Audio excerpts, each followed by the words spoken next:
मैदे के पोर्शन है तीन।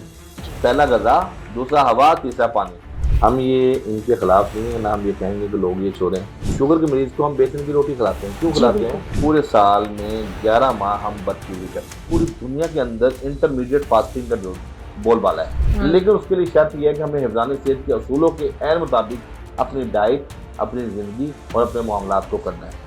एक हिस्सा आपका गज़ा का होना चाहिए, एक हिस्सा आपकी हवा का होना चाहिए और एक हिस्सा आपका पानी का। यानी कि मैदे के 3 पोर्शन। एब्सोल्युटली। इसके साथ आप पकोड़े भी ले रहे हैं, आप समोसे भी ले रहे हैं, आप दही भल्ले भी खा रहे हैं, फ्रूट चाट भी खा रहे हैं। तो ये जो 2 खाने हैं बैक वक्त, ये तिब के नुक्ता नज़र से बिल्कुल जायज़ है। ये भी एक बड़ा कीमती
वहाँ बीमारियाँ पैदा हों। हम ये कहते हैं कि जितने हमारे कुकिंग ऑयल्स हैं, आप यकीन कीजिए वो सिंथेटिक है, 100% सिंथेटिक है। देसी घी जब तक लोग खाते थे, लोग हार्ट फेलियर के हार्ट पेशेंट नहीं हुआ करते थे। सरसों के तेल में आप खाना खा सकते हैं, आपके पास ऑप्शन है। आप कॉर्न ऑयल है, आपके पास कोकोनट ऑयल है, ये वो कुदरती ऑयल है, इनके अंदर आप अपना खाना बनाएंगे तो यकीनन आपको वो खाना फ़ायदा देगा, नुकसान नहीं देगा। और पकोड़े, जितनी भी फ्राइंग चीज़ें अगर आप रमज़ान के अंदर सरसों के तेल में फ्राई करके लेंगे तो आप यकीन कीजिए वो आपको फ़ायदा देंगे। लें जी, मौज हो गई। अब रज के पकौड़े खाइए आप। अच्छा हकीम साहब, अब आप और क्या बताते हैं कि जिससे एनर्जेटिक हो बॉडी हमारी? देखें, रमज़ान का पहले तो फ़लसफ़ा हमें समझना चाहिए। जी। बहैसियत मुसलमान हम पूरे साल में 11 माह हम बदतमीज़ी करते हैं। हमारी लाइफ बेइतदाली की तरफ होती है, लाइफ़स्टाइल सेडेंटरी होता है और बदतमीज़ियाँ भी हम करते हैं। ये एक माह अल्लाह रब्बुल इज़्ज़त ने हम पर रहमत का एक ऐसा ज़बरदस्त महीना हमें तोहफ़े में दिया है, जो ट्रेनिंग सेशन है, जो रिहर्सल का महीना है। लेकिन अनफॉर्चुनेटली वो 11 माह तो एक तरफ, उनसे बढ़कर बदतमीज़ी हम इन दिनों में करते हैं। ऐसा ही है। अच्छा, हमें आपको मैं एक बात बताऊँ कि पूरी दुनिया के अंदर इंटरमीडिएट फास्टिंग का जो बोलबाला है। इंटरमीडिएट फास्टिंग बेसिकली एक मेडिकल टर्मिनोलॉजी है जिसके अंदर आप फास्टिंग करते हैं। जबकि बहैसियत मुसलमान अल्लाह ने ये हमें तोहफ़ा दिया है कि जब हम रोज़े रखते हैं तो हमारा बॉडी के अंदर टॉक्सिफिकेशन का अमल बेहतर होता है, प्यूरिफिकेशन का अमल बेहतर होता है और जो रेक्टिफिकेशन का मामला वो बेहतर होता है। तो ये सारी जो आपकी बॉडी की कंपनसेशन है वो इस महीने में होती हैं। लेकिन उसके लिए शर्त ये है कि हमें हिफ्ज़ान सेहत के असूलों के ऐन मुताबिक अपनी डाइट, अपनी ज़िंदगी और अपने मामलात को करना है। इंसान मुरक्कब है जिस्म और रूह का। रूहानी तौर पे स्पिरिचुअली जो अल्लाह ने रमज़ान में फ़ायदे दिए हैं, तो उससे बढ़कर इसका जिस्मानी फ़वाइद भी हैं। और जिस्मानी फ़ायदे हमें उस सूरत में मिलेंगे जब हम उन तमाम एसओपीज़ का ख्याल रखेंगे जो हिफ्ज़ान सेहत के ऐन मुताबिक हो, या जो नबी मेहरबान ने 1400 साल कबल जो फरमोदार सेहत के हवाले से हमें कह दिए हैं, उन पे हम आमना सदकना करेंगे तो हम एक अच्छी सेहत पा सकते हैं। वो क्या है? देखें, खाना खाने का एक पैरामीटर ये है कि आप 3 हिस्सों में 3 पोर्शन में खाना खाएँ। एक हिस्सा आपका गज़ा का होना चाहिए, एक हिस्सा आपकी हवा का होना चाहिए और एक हिस्सा आपका पानी का होना यानी कि चाहिए। मैदे के 3 पोर्शन। एब्सोल्युटली। जी जी मैदे के पोर्शन है 3। जी। पहला गज़ा, दूसरा हवा, तीसरा पानी। अब अनफॉर्चुनेटली गज़ा जब मरगूब होती है या हमारी पसंद का खाना होता है, तो उस गज़ा का एक हिस्सा छोड़ के हम पानी वाले हिस्से से भी गज़ा को पूरा करते हैं और तीसरा हिस्सा जो हवा का है उससे भी पूरा करते हैं। फिर नेक टू नेक हम हमारा जो है ना वो खाना यहाँ पे आ जाता है। वहाँ पे मैदा आपका क्या करेगा? नंबर 1। नंबर 2, आजकल एक बहुत बड़ा अलमिया ये है कि हम एक बैक वक़्त में 2 खाने खा रहे हैं।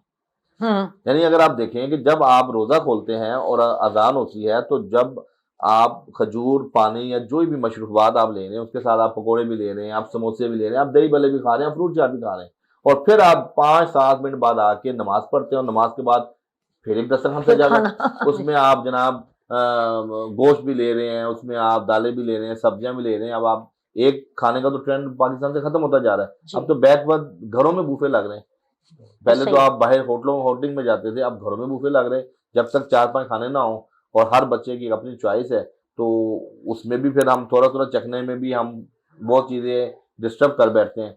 तो ये जो 2 खाने हैं बैक वक़्त, ये तिब के नुक्ते नज़र से बिल्कुल जायज़ नहीं है। मैं ये कहता हूँ कि आप एक ही वक़्त में अफ्तारी भी करें और एक ही वक़्त में खाना खाएँ। ठीक हो गया। देखिए, इसका एक फ़लसफ़ा तो ये है कि जब आप खाना खाने के बाद वक़फ़ा देते हैं, तो आपका ब्रेन मैसेजिंग देता है मैदे को कि जी अब आपका इनहेलिंग प्रोसेस कम हो गया है। अब आप हाज़मे की तरफ जाएँगे, डाइजेशन की तरफ जाएँगे और वो एंज़ाइम अल्लाह पाक पैदा करना शुरू कर देता है, जो आपकी बॉडी में हाज़मा करते हैं। मिसाल के तौर पे जदीद मेडिकल साइंस कहती है कि हाइड्रोक्लोरिक एसिड आपकी बॉडी में बनना शुरू हो जाता है। ऐसे अब ही आप 10 मिनट के बाद जब दोबारा आप खाना शुरू करते हैं, तो वो दिमाग मौफ हो जाता है। प्रोसीजर वो डिस्टर्ब एब्सोल्युटली हो वो जाता है। परेशान होता है कि अब मैं हाज़मे की तरफ जाऊँ या फिर इनहेलिंग प्रोसीजर में जाऊँ। तो वहाँ आपका स्टमक क्या करेगा? वहाँ क्या होता है, आपका हाज़मा बिल्कुल स्टक हो जाता है। वहाँ आपको ब्लोटिंग, वहाँ आपका फैटी लिवर, वहाँ आपको गैसेज़ वाले मामलात, और आप तरावी तो दूर की बात, आप नमाज़ इशा पढ़ना भी आपके लिए मुहाल हो जाता है।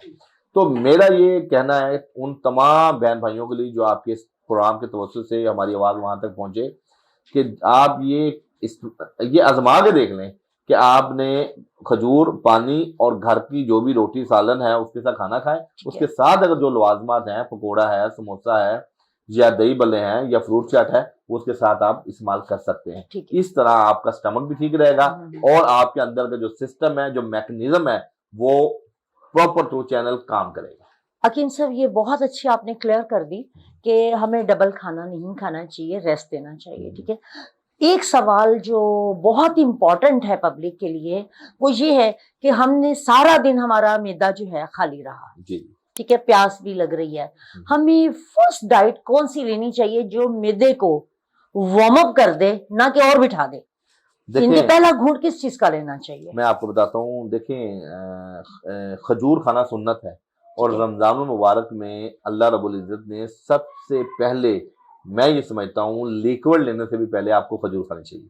ठीक है, खजूर अल्लाह पाक की एक ऐसी बेहतरीन नेमत है जो डायरेक्ट ग्लूकोजन बनती है। देखिए, जब आप जब रोज़ा रखते हैं 12-13 घंटे की फास्टिंग के बाद, आपके अंदर नमकियात की कमी होती है जी, और आपका ग्लूकोज लेवल डाउन होता है।